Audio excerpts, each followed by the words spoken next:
Amigos, muy buenos días. Bienvenidos a Puntos de Vista. Les saluda Eliezer Hernández. A esta hora nos conectamos con el Estado de Aragua a través de Clase 91.5 FM, la emisora perfecta.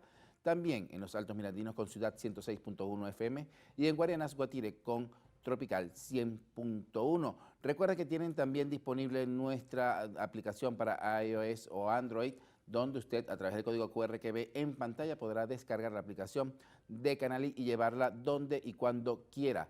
24/7 para que esté pendiente de esta y otras conversaciones que tenemos para ustedes en nuestra aplicación. A quienes nos escuchan por radio, tan sencillo como que entran a su tienda online, a su app de Android o de iOS y allí podrán descargar la aplicación de Canal I. Vamos a conversar con Joel Horta, analista político, a quien le agradecemos que haya tomado el tiempo para estar con nosotros. Buenos días, bienvenido. Feliz día, Eliezer. Gracias por la invitación. Queremos con usted conversar acerca de lo que fue ya un hecho. La elección de Donald Trump, muchos han dicho la reelección de Donald Trump porque cumple un segundo mandato frente a la Casa Blanca. Sí, pasaron más de 100 años para que ocurriera lo de ayer, que un presidente haya cumplido un mandato de 4 años, haya cesado de en funciones y luego haya sido reelecto nuevamente. Las encuestas advertían algo muy distinto a lo que ocurrió, porque se hablaba de un empate técnico prácticamente hasta el propio día de las elecciones. Unas cadenas noticiosas daban ganando a Kamala Harris por un par de puntos, otras daban ganador a Donald Trump por 2-3 puntos. Sin embargo, no ocurrió así. Obtuvo una amplísima ventaja, tanto en los votos universales como en los colegios electorales. Pues debemos recordar que las elecciones en los Estados Unidos son elecciones de segundo grado. Y luego de ello obtuvo mayoría en el Senado y mayoría en la Cámara de Representantes. O sea que va a gobernar con todo a su favor. Tiene los 2 primeros años, porque luego dentro de 2 años habrán nuevas elecciones parlamentarias. Pero en los próximos 2 años Donald Trump tendrá toda la potencia requerida para imponer sus políticas que en la campaña electoral estuvieron apuntando directamente al hecho económico, al tema inflacionario, a cómo controlar la inflación que en los últimos años, después de la pandemia, ha crecido en un porcentaje brutal que no ocurría desde los años 30 en los Estados Unidos. Y luego de ello, el tema migratorio, que ha sido quizás el punto focal de esta campaña electoral. El tema migratorio ha entrado muy dentro de la problemática social norteamericana y el marco regulatorio del que ha estado hablando Donald Trump es mucho más severo de el que han aplicado los gobiernos demócratas.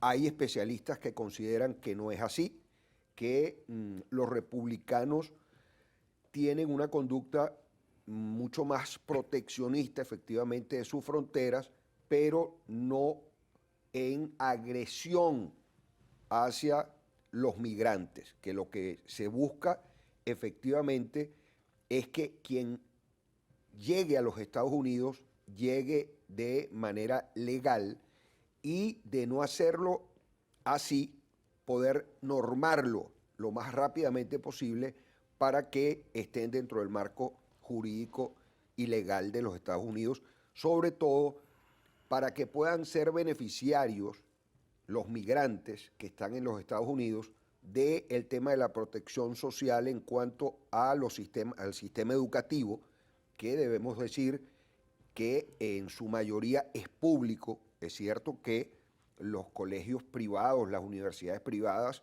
existen en los Estados Unidos, pero están limitados por sus elevadísimos costos a una minoría.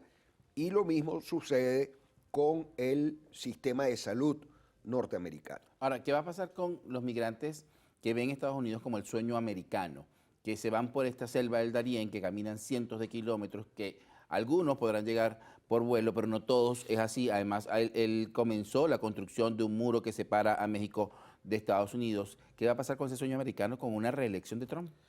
Trump es un hombre pragmático, un hombre que ha manifestado que lo fundamental es fortalecer la economía de los Estados Unidos de América, ha manifestado que hay que bajar el ruido a los conflictos bélicos entre Rusia y Ucrania, cosa que advirtió ya en relación a los aportes que hace los Estados Unidos de América a la OTAN, de modo que eso va a favorecer de alguna manera a Putin. Él no oculta su amistad con el presidente Putin y por otra parte, el tema migratorio tiene mucho que ver con la pésima estrategia que ha jugado Estados Unidos para con América Latina y el Caribe.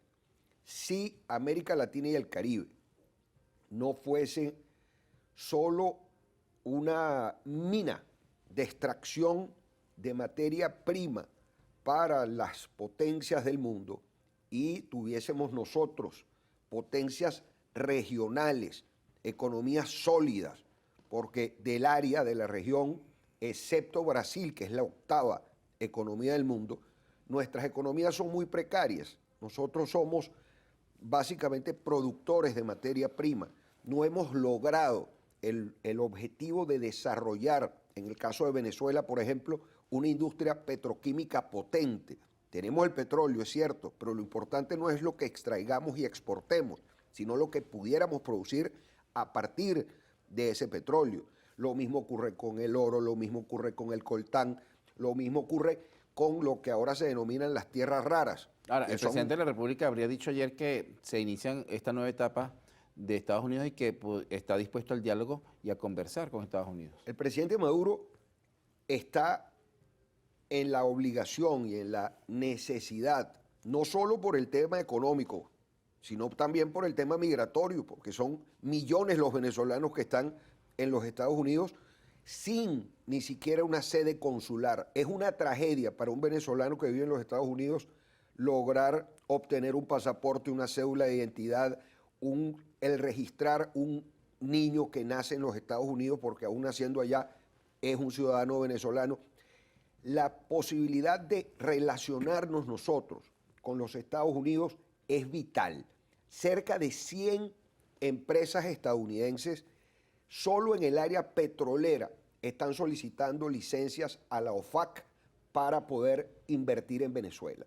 Nosotros tenemos la posibilidad de recuperar buena parte de nuestra producción petrolera entre 3 y 5 años para elevar nuestra producción de petróleo a cerca de 3,5 millones de barriles, lo que potenciaría nuestra economía de manera importantísima.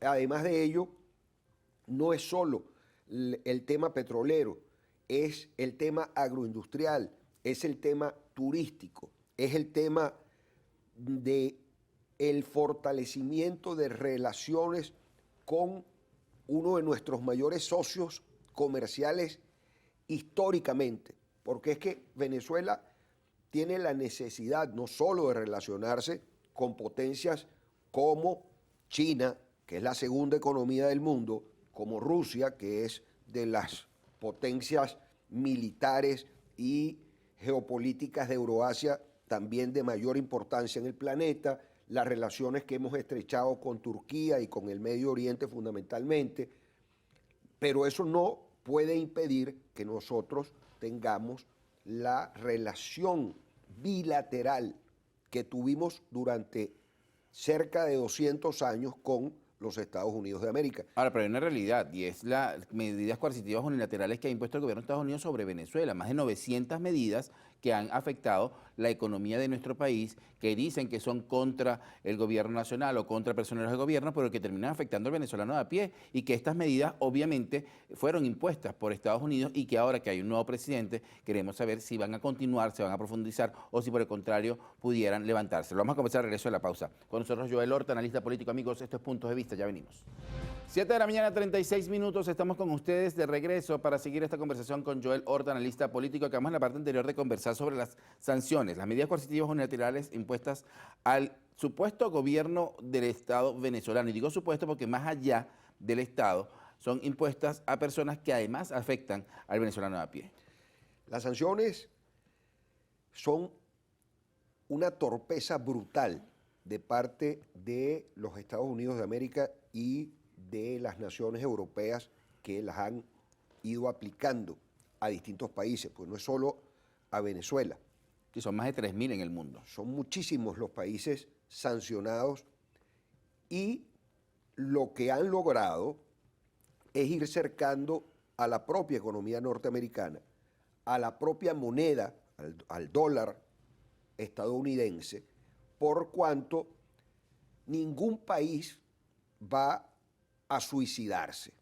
Las naciones sobreviven, subsisten de cualquier manera. Así que los estados que han tenido que hacer, triangular absolutamente todas las relaciones comerciales con los distintos países, los empresarios hacen lo propio, porque al final lo que le interesa al Estado, al gobierno que está sancionado, es poder tener una economía equilibrada que permita dar servicios, brindar servicios dignos de educación, de salud, de vialidad, de transporte a todos sus ciudadanos.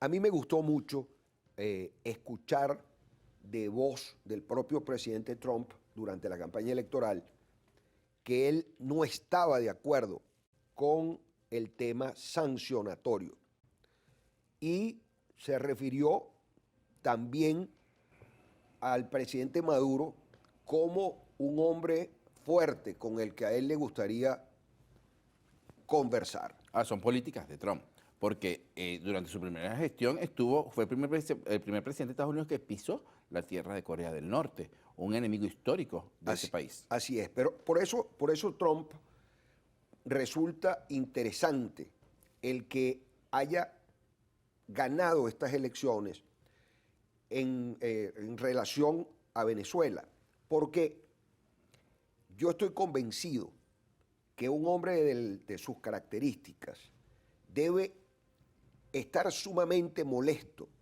con ese sector del bendito gobierno interino que le vendió una fantasía y le hizo quedar en ridículo realmente. No creo que puedan ni siquiera estar pensando aquellos dirigentes del sector opositor radical en ir con el mismo cuento de una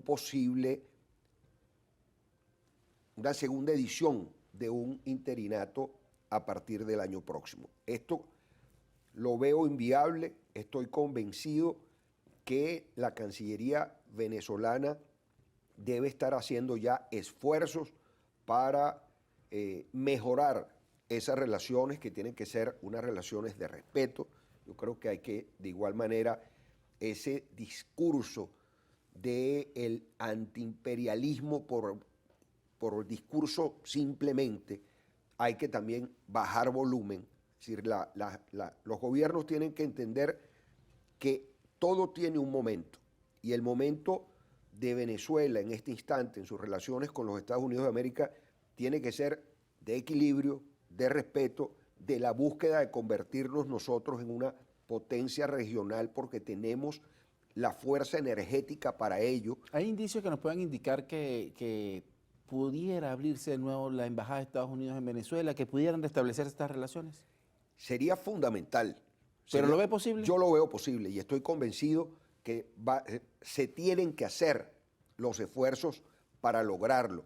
Ya se había hablado hace unos años de la posibilidad de venir nuevamente la apertura de la embajada, pero ocurrió la grave crisis que se produce en el mismo momento que reconocen el interinato. Por supuesto que eso fracturó toda relación y con absoluta lógica y tenía que ser así, Ahora, si hay una política de distensión de relaciones y hay una disminución de las sanciones, y ojalá pudieran levantarse absolutamente todas, y entráramos nosotros en una relación comercial normal con los Estados Unidos de América, con las empresas que están interesadas en participar en los múltiples negocios que existen en Venezuela, estoy seguro que perfectamente pudiera estar eso ocurriendo. Ahora, Tanto ¿cómo? que esa sede está ahí, Sí. intacta. La sede lo que, Y en resguardo. Y en resguardo. Lo que estaría esperando es que Su ocupación nuevamente. nuevamente, y para la tranquilidad de los ciudadanos venezolanos, no solo los que vivimos acá, sino los que están en las muchísimas ciudades por todo lo largo y ancho de Ahora, los Estados ¿cómo Unidos. beneficiaría al pueblo venezolano este restablecimiento de relaciones? En materia económica, por ejemplo. En materia económica, lo fundamental, por ejemplo, nada más que en el tema del turismo, que en el tema de las rutas aéreas, el restablecimiento de vuelos directos a Venezuela, eso en el costo, en el bolsillo del viajero común, lo va a beneficiar inmediatamente.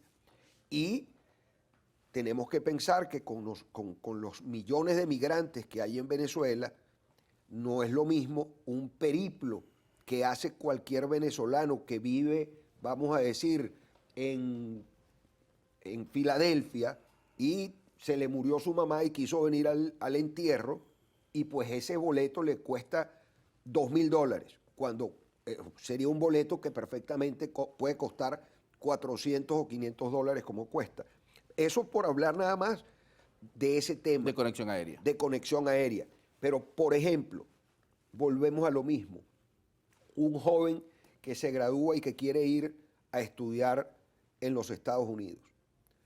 Luego que está allá, le falta cualquier documento, apostillar cualquier papel que le solicitan. Pues es una tragedia. El que no haya sede consular en países donde viven tantos millones de venezolanos como los Estados Unidos es trágico, porque miles viven en Texas, miles viven en la Florida, miles viven en Nueva York, miles viven en cientos de ciudades de los Estados Unidos, y cualquier diligencia que tenga que hacer un venezolano le eleva los costos de manera Son miles de dólares. Son miles de dólares. Bueno, uno de mis hijos, yo tengo 4 hijos que viven en los Estados Unidos. Cuando se le vence el pasaporte a uno de ellos, a mi hijo Andrés, lo tuvo que ir a sacar a Madrid, y resulta que por una equivocación no se lo pudieron mandar a los Estados Unidos, sino que le corresponde ahora volver a Madrid a buscar el pasaporte. Es decir, que un trámite que debería ser muy simple, muy sencillo y muy económico, se convierte en una verdadera tragedia. Y es muy complicado para un ciudadano venezolano estar en un país distinto al suyo sin su pasaporte. Ahora, según su conocimiento, ¿los venezolanos incidieron en el voto a Donald Trump durante estos recientes comicios electorales? No son tantos los venezolanos que pudieron votar en estas elecciones, porque muchos están justamente en trámites para obtener su residencia o su ciudadanía. Pero sí había una preferencia, una inclinación a votar por Donald Trump. Yo te puedo decir que de mis 4 hijos que están allá, 3 que estaban habilitados para votar, votaron o sugirieron que iban a votar por Donald Trump. Y algo que fue muy curioso, y es que el joven estadounidense generalmente es muy apático en el tema de la política.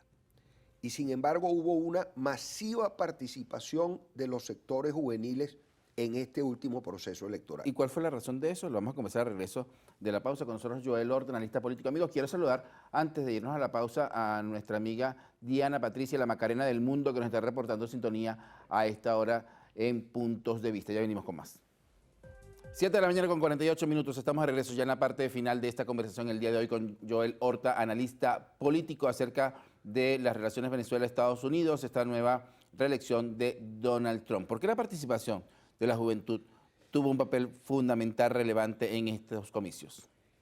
Trump apuntó hacia ese electorado basado en valores tradicionales, el nacionalismo, moviendo la fibra del norteamericano de a fondo, de adentro. Y entiendo que todo el discurso del movimiento LGTB, del discurso hacia las minorías, del discurso feminista al que apuntó Kamala, bueno, permitió que ese segmento de la sociedad se movilizara. Unos por una razón a la que me referí, de Kamala Harris a mover a las minorías, y Trump apuntando a los valores más intrínsecos al joven estadounidense. Y pues observamos una incorporación importante. Veíamos en los actos de campaña electoral a mucha juventud, cosa que no ocurrió en campañas anteriores. Además, creo que el joven norteamericano, el joven estadounidense, está como revalorizando lo que fue en su momento los Estados Unidos, porque no es poco lo que ha ocurrido con muchos de esos jóvenes cegados por no sé qué razón, tomar un arma y meterse en un colegio y asesinar a profesores, compañeros. Que ocurre regularmente. Regularmente, meterse en una universidad, en un campus universitario, meterse en una discoteca. Es ahora, pero Donald Trump también fue víctima de un atentado en su contra por un joven, por cierto. Es así. Y ese atentado marcó. Eso marcó la campaña electoral, porque eso es lo que se llama el breakpoint. Pues allí el hombre creció cerca de 27 puntos en el mismo momento que recibió el disparo. Y luego otro posible atentado. Mucha gente... ¿No era parte del marketing? No. ¿No era parte de esta política? Bueno, el tiro fue cierto. A lo mejor el segundo pudo ser marketing, pero el primero fue efectivamente un atentado contra Donald Trump. Porque no olvidemos que en los Estados Unidos el magnicidio es frecuente. Sí, en muchos países ocurren golpes de Estado. En los Estados Unidos ocurre magnicidio. Murió el presidente y san se acabó. Y eso quedó marcado desde el asesinato del presidente Lincoln hasta el asesinato del presidente Kennedy y todos los otros atentados que hubo contra varios presidentes, el presidente Reagan y ahora el presidente Donald Trump. Fue un punto de quiebre y volviendo a lo importante es llamar la atención a ambos gobiernos.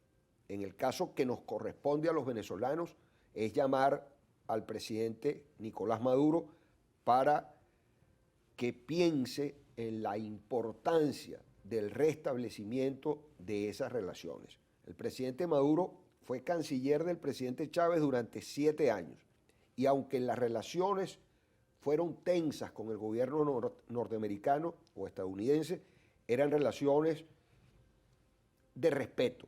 Tenemos que volver allí, presidente. Tenemos que entender la necesidad estratégica para Venezuela que es sostener relaciones de respeto y de igualdad con los Estados Unidos de América. Sería trascendente en que en este próximo gobierno que usted iniciará el 10 de enero del 2025 sea del agrado de todos los venezolanos observar que eso ocurra. Y el llamado al gobierno norteamericano, en este caso al presidente Trump, para que no se deje engañar, para que busque que quien le asesore tenga la certeza de lo que ocurre en Venezuela. Porque ¿Cómo será esa transición entre el actual presidente Joe Biden y Donald Trump? Ayer Biden y Kamala Harris hicieron un llamado al presidente a una transición en paz, pero ¿será posible esto? estoy convencido que sí. El marco institucional en los Estados Unidos es muy poderoso, es muy potente, es un imperio y por tanto saben la importancia geopolítica en el mundo que ellos ocupan. Lo que ocurra en los Estados Unidos afecta fundamentalmente a prácticamente el mundo entero.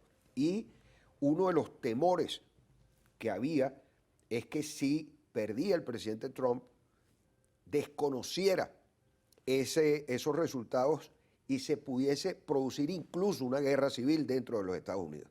Creo que ese fue otro de los puntos de inflexión para que muchísima gente acudiera a votar y ese miedo que hubo en el ciudadano estadounidense, también como para curarse en salud, dijeron que gane el presidente Trump y dejemos las cosas en tranquilidad. Y también debemos decir que Kamala Harris fue una vicepresidenta de muy bajo perfil, asume la candidatura demócrata porque ese partido demócrata potente, poderoso de los años 60, 70 y 80 ha venido en declive luego de la salida de la Casa Blanca de Barack Obama, que fue el último presidente, si se quiere, con una imagen sumamente importante a nivel mundial.